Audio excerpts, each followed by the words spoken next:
Indus river అయితే just recap చేసుకుందాం. ఏం లేదండి, ఇండస్ రివర్ చాలా ఇంపార్టెంట్. ఓన్లీ 3 రివర్స్ అయితే ఇండియాలో ఉన్నాయి వెస్ట్ ఫ్లోయింగ్.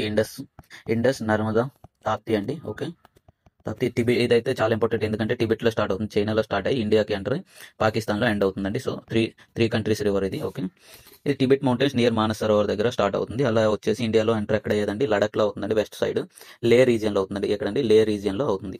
ఓకే, ఇది 5 రివర్స్ తెలిసిందిగా, ల్యాండ్ ఆఫ్ 5 రివర్స్. పంజాబ్ ఎందుకంటారంటే 5 రివర్స్గా మారుతుంది, ల్యాండ్ ఆఫ్ 5 రివర్స్. ఇక్కడ ఎక్కడంటే అరేబియన్ సీ నియర్ కరాచీలో ఎండ్ అవుతుంది, పాకిస్తాన్లో ఎండ్ అవుతుంది. ఇది మోస్ట్లీ పాకిస్తాన్లో 2800 కిలోమీటర్స్ వరకు ఫ్లో అవుతుందండి.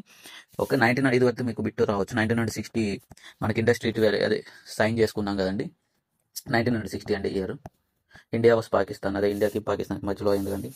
ఈ 5 రివర్స్ గురించి అయితే ఏం లేదు, జేలం, చెనాబ్, బీస్, రవి, సిల్తేజ్ అండి. ఇదైతే అడగొచ్చాక ఆరిజిన్స్ మోస్ట్లో అడుగుతారు. జేలం వచ్చేసి వెరీనాంగ్, జమ్మూ కాశ్మీర్లో ఉంది. చెనాబ్ వచ్చేసి చంద్ర ప్లస్ బాగిమలయాస్ అండి, లార్జ్ డిస్ట్రిబ్యూటరీ.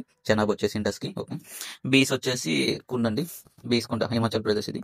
రవి కుల్లు హిల్స్లో స్టార్ట్ అవుతుందండి, ఫ్లోస్ త్రూ చంబా అండి. అడగచ్చు which river flows through Chamba అని కొన్నిసార్లు. ఓకే, సుల్తేజ్ వచ్చేసి రాకాస్ లేక్ అండి, టిబెట్. ఈ ఒక్క రివరేనండి టిబెట్లో ఆరిజిన్ అయ్యేది. ఓకే, లాంగెస్ట్ ట్రిబ్యూట్ దీనికి వచ్చేసి మానస్ సరోవర్ అండి. ఓకే, ఈ బాక్రా నంగల్ డ్యామ్ ఏ రివర్ మీద ఉందని చాలా సార్లు అడుగుతాడు, సుల్తేజ్ అండి. ఓకే, దీన్ని గుర్తుపెట్టుకోవాలంటే జేసీబీ, వీసీబీ అండి. మనకు ఫస్ట్ రివర్స్ అయితే మనకి జేసీబీ అయితే మనకు బాగా గుర్తు. జేలం, చెనా, బీస్. వి అంటే వెరీనా, చంద్రబా, బీస్కుంట అంటే ఈ మూడు అయితే మనకు గుర్తుంటాయి. ఇది మీరు కొంచెం గుర్తుపెట్టుకోవాల్సిందే. రవి, సుల్తేజ్ వచ్చేసి. Okay, thanks.